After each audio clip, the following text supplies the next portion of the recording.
Bom dia, buenos dias, good morning. First of all, I wish to thank the organizers of this fantastic initiative and this fantastic symposium, Composing Worlds. What a beautiful title, and what an important title. It's an enormous honor for me also to give the inaugural conference and presentation. There are a couple of things mentioned by the panel, the introductory panel, which caught my attention. The dean said, "We are all crew." Now I'm going to expand on that and not just talk about humans, because we are all crew, humans, non-humans, the natural world. And then Martha Nussbaum's, the quotation from Martha Nussbaum's, the crisis in education. This is true. Profit-based thinking.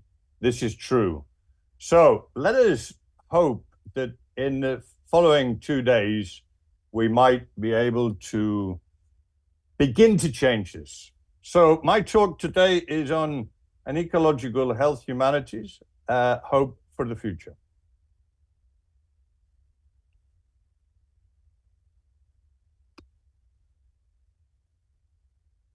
I couldn't begin to talk without mentioning and quoting from the great poet and writer Fernando Pessoa. And in The Keeper of Sheep, he says, I don't have a philosophy, I have senses. If I talk about nature, it's not because I know what it is, but because I love it. So with these words of Fernando Pessoa, I will begin by looking backwards to move forwards. For me, if we look backwards, we can learn many things. And the things we can learn from the past can help us deal with the problems, not only of the present, but also of the future. So in ancient Greece, the relationship between nature and medicine was, let's say, consolidated. This is the temple of Epidaurus in Greece, and I visited many, many years ago. And it's one of the Asclepian temples. Now, the Greeks knew that the impact of natural surroundings on human health and well-being are good for the humans. There are combinations which help us. Nature, music, even dreams. In these temples, they discussed their dreams.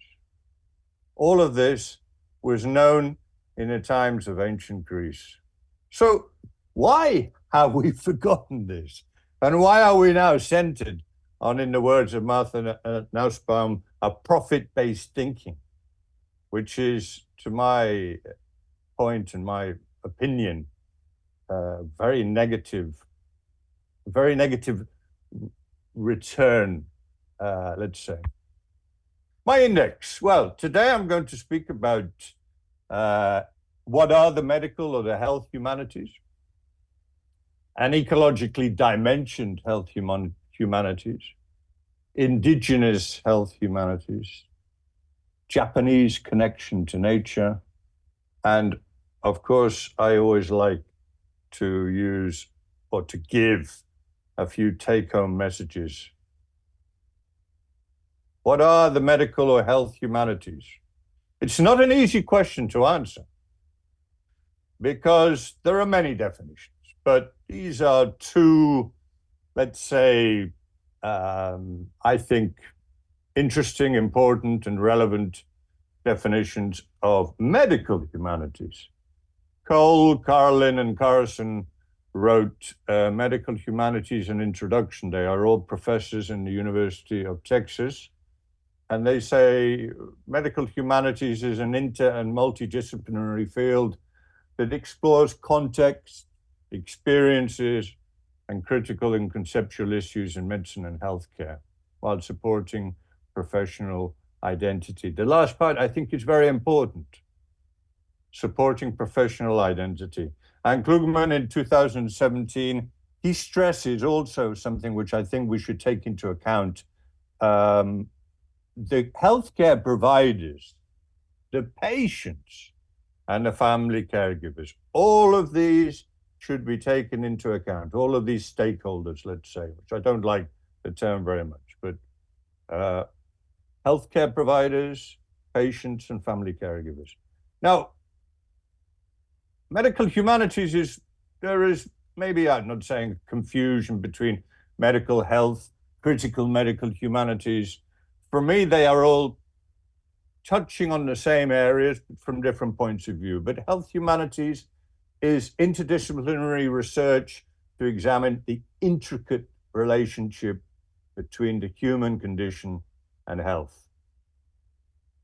Students who are in the conference hall and online, you need, the health humanities challenge you to seek to understand through a plethora, through a wide range of diverse perspectives that do not necessarily concur with the viewpoints. They do not necessarily align. This is why the importance of the humanities. The humanities make you think critically. And this is incredibly important in the world of health and healthcare. Because I don't have to tell you, I have to tell some doctors sometimes, and I am not a doctor, but and I have to remind some doctors not to say the diabetic in bed number 3. No, it's the person with diabetes. We're talking about people. We're not talking about cases. This seems obvious, but not always. Let us never forget either that the practice of medicine is human. One person looking after, caring for, not necessarily curing another. And the patient is at a very, let's say, at the edge of his or her life, possibly, at a very critical moment. The patient can be very nervous, can be very worried, and the doctor needs to understand and needs to see the person in the patient. This is really important. Here are some benefits of the health humanities or medical humanities for healthcare professionals, for students, and non-healthcare professionals. I just added that this morning. I mean, it's not only for healthcare professionals and medical students and nursing students. And there are 3 I just want to highlight. Learn to cope with uncertainty. We live in very uncertain times, as the panel already mentioned. The fact that there is this push for profit, and some people are left behind, or many people are left behind.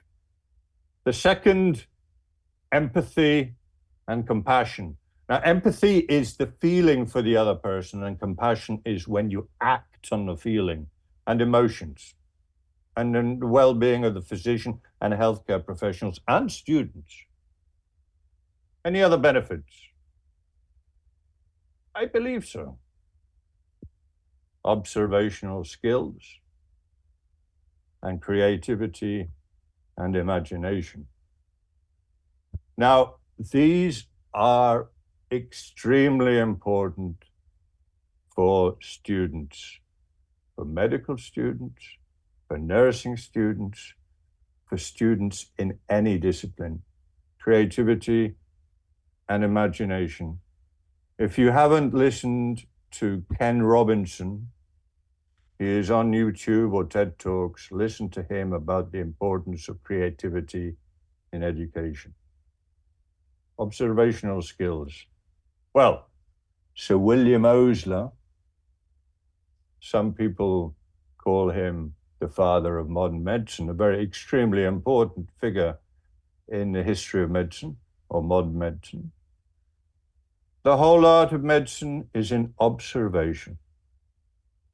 But to educate the eye to see, the ear to hear, and the finger to feel takes time. There are papers, quite a lot of papers, important papers about the importance of the power of observation in clinical medicine.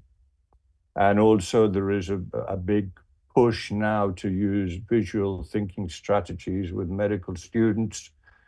Basically, visual thinking strategies are, let's say, taken from the art world into the medical educational world, and students, medical students primarily also in the United States, are taken to museums to observe paintings in a very intense way. And in this way, they can take these tools of observation into medical education, medical practice.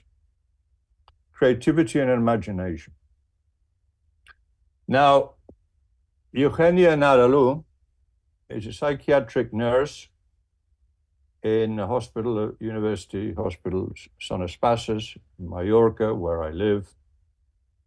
And she is an expert in eating disorders, young people with eating disorders.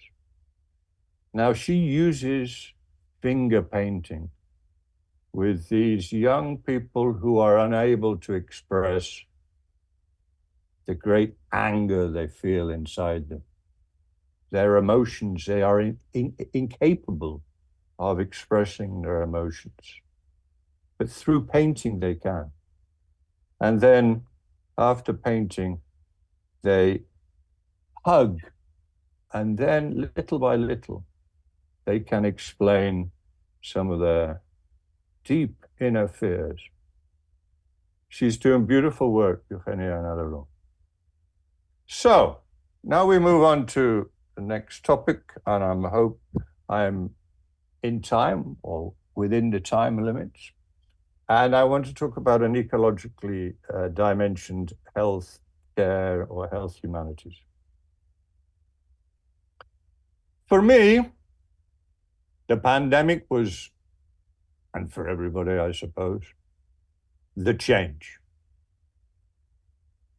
If you read Albert Camus' quotation, plagues or pandemics are nothing new, but we were not prepared, even though the scientists had been warned. We were not prepared. It changed everybody's lives. And what is surprising for me is the way that we seem to have forgotten about it already.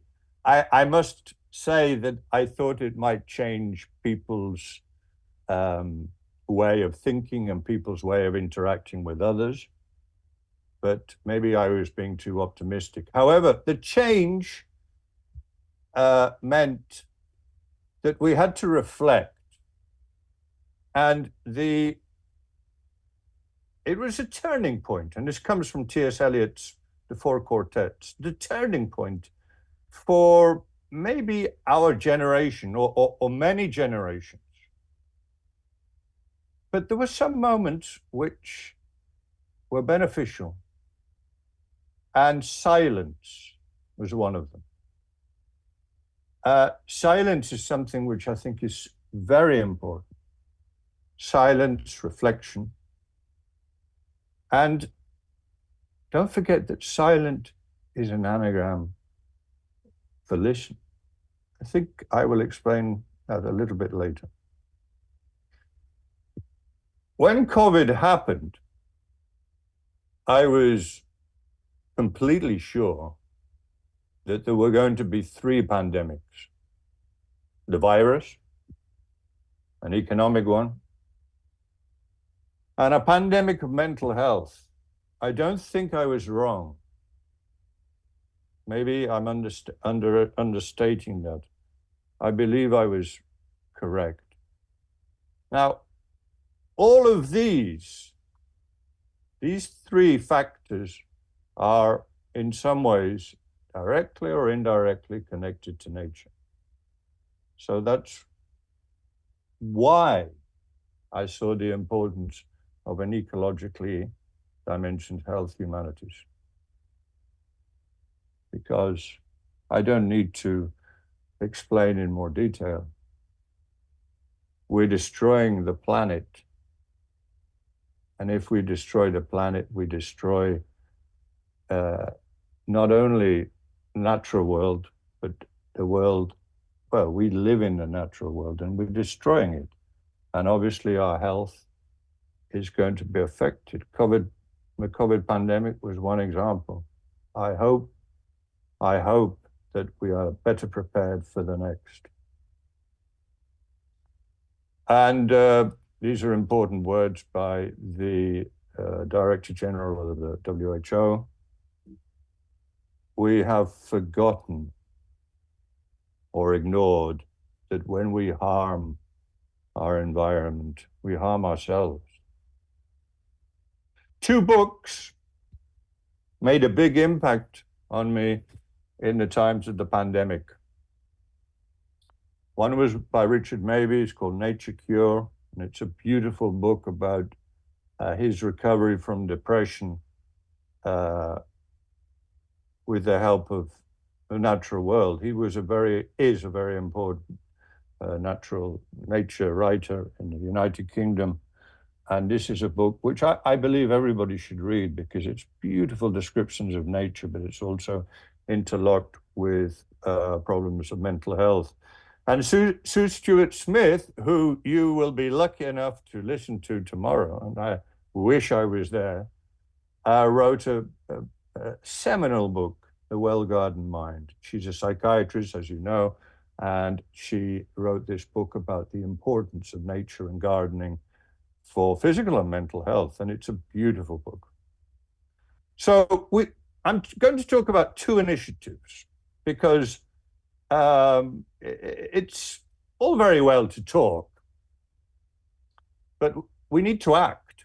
So the Doctors of Humanist, of which I'm honored to be the president, in 2021 put together a Nature and Medicine virtual symposium. What were the reasons for this?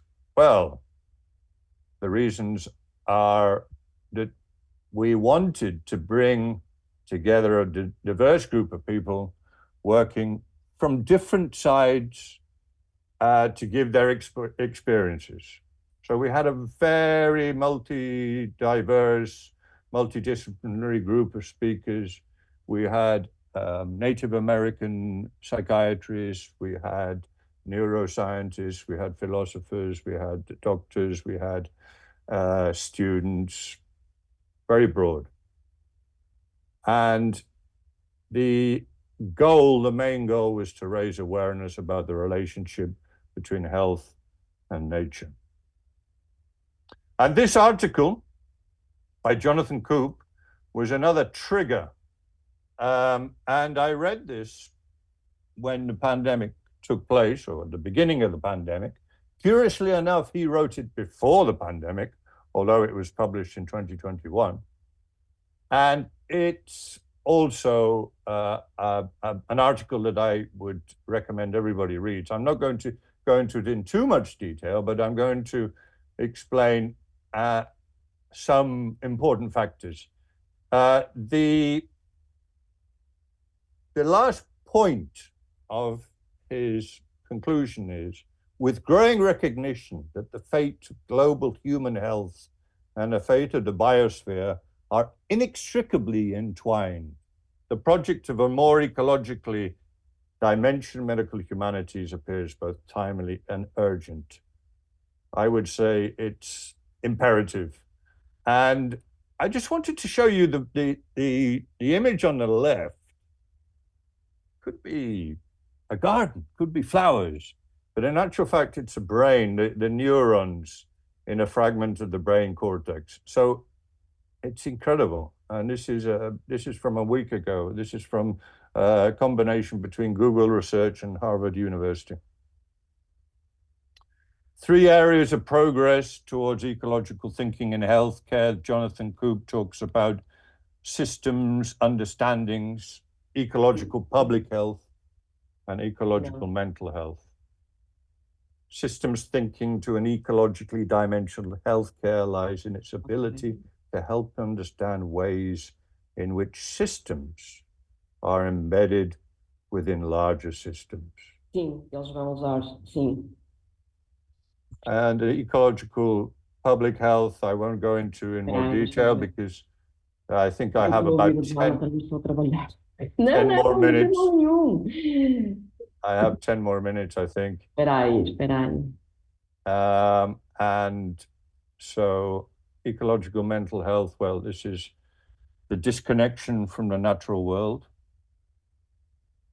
And so the importance of reconnecting to the natural world.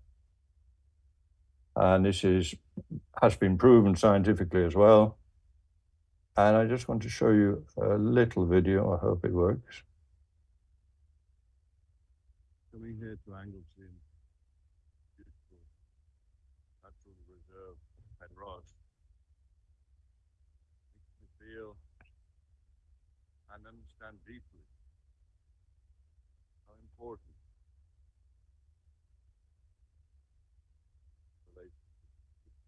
natural world.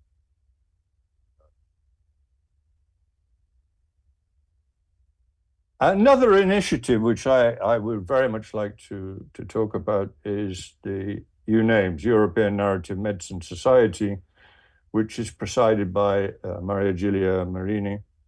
And last year we had a very, very important and interesting session about nature, health, and illness.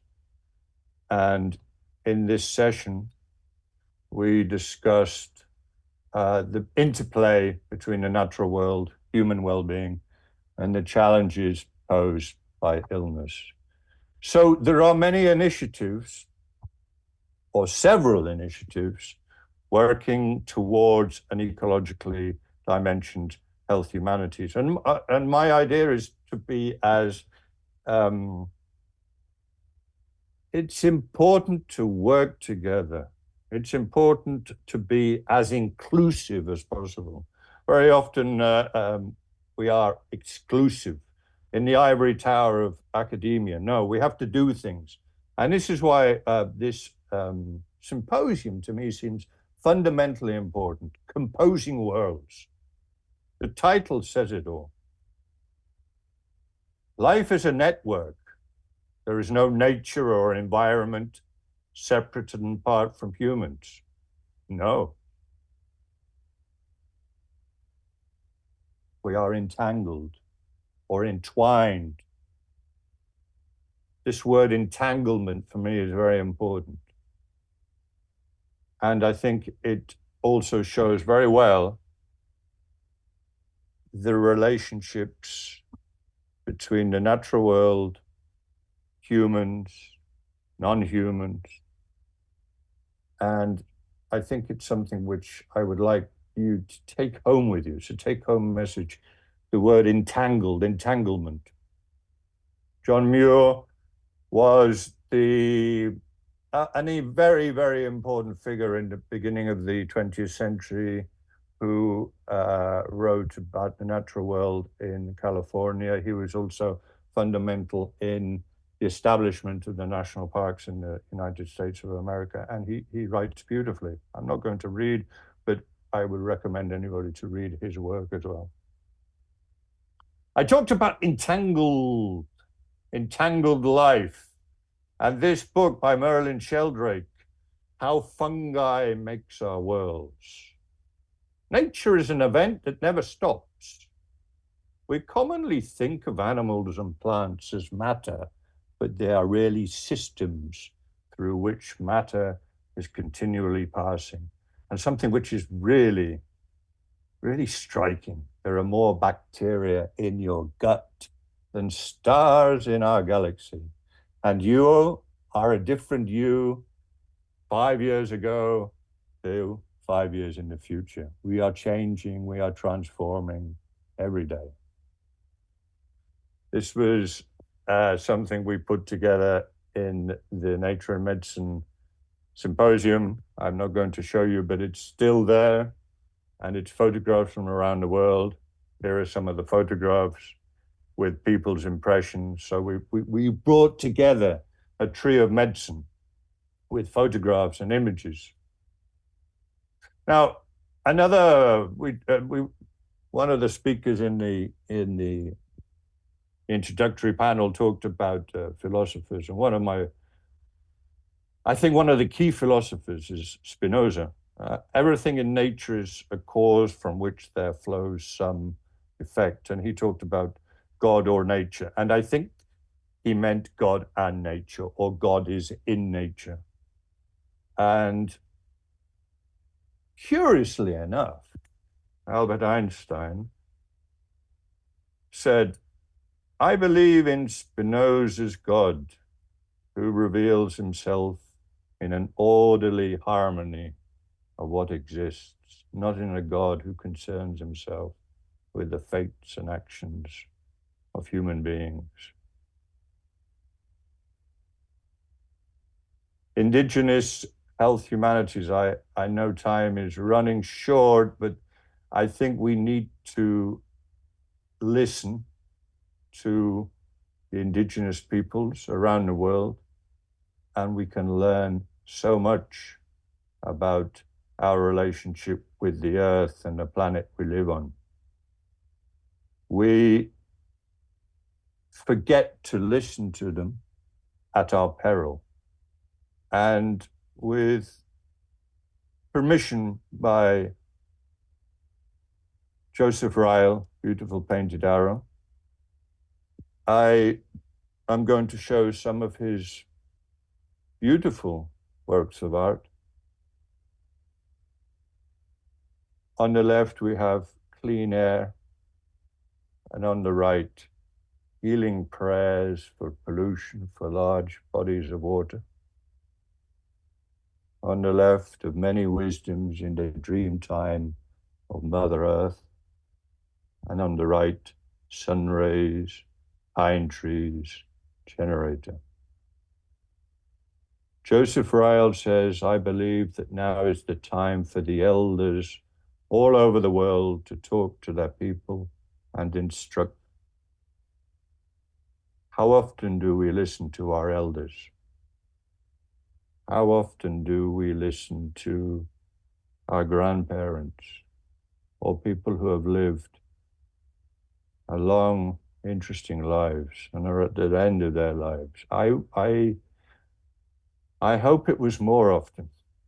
Joseph Ryle later says, "Mother Earth is our land, and she belongs to us because we are her children." So let us listen to indigenous knowledge. And this is an article, Embedding Indigenous Knowledge and Voices in Planetary Health Education. Indigenous worldviews and knowledges in health, professional education and research, and as pedagogy is an important way to enhance planetary health education. There are, luckily, many organizations trying to restore the balance between earth and health, and two of them I've already mentioned, EUNAMES and the Doctors of Humanities.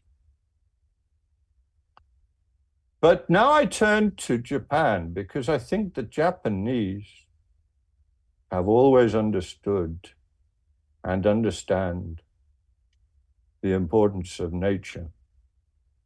And this is reflected in some of their words. Komorebi is the sunlight filtering through trees.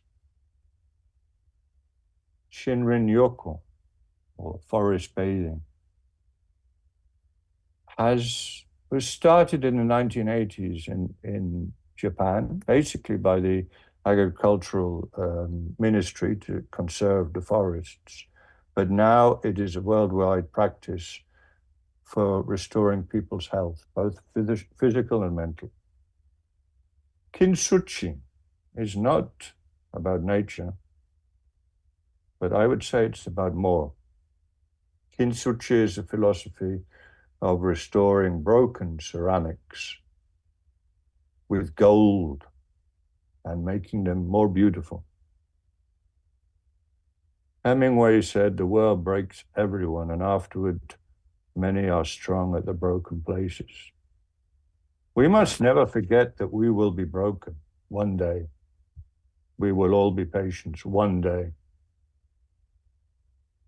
And we need to listen to those who have been patient. Richard Mabey, the wood and the water, the ancient and the opportunist, are, I suspect, the two poles of natural rhythms. Life begins in the water and reaches its full maturity in the forest. And then it goes all round again. This is from Sue Stuart Smith, and it's about the remarkable abbess, Saint Hildegard of Bingen, who was respected as a composer, theologian, medical herbalist, and she developed her own philosophy based on the communication connection between the human spirit and the growth force of the earth, which she called viriditas, which is from Latin and means green and truth. So we look backwards to move forwards. We forget our ancestors with great peril.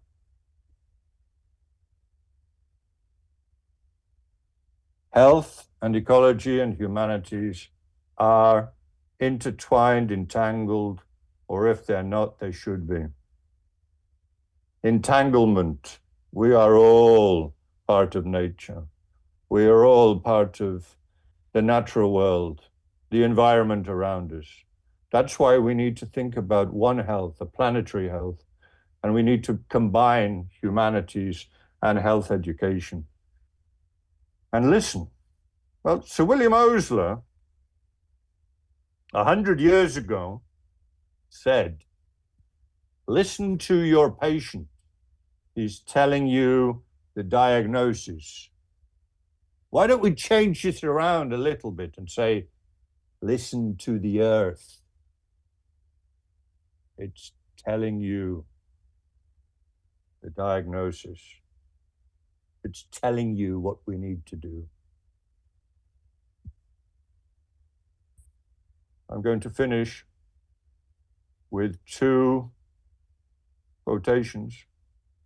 The first, Robin Wall Kimmerer, who is a poet, artist, writer. "Even a wounded world is feeding us. Even a wounded world holds us, giving us moments of wonder and joy.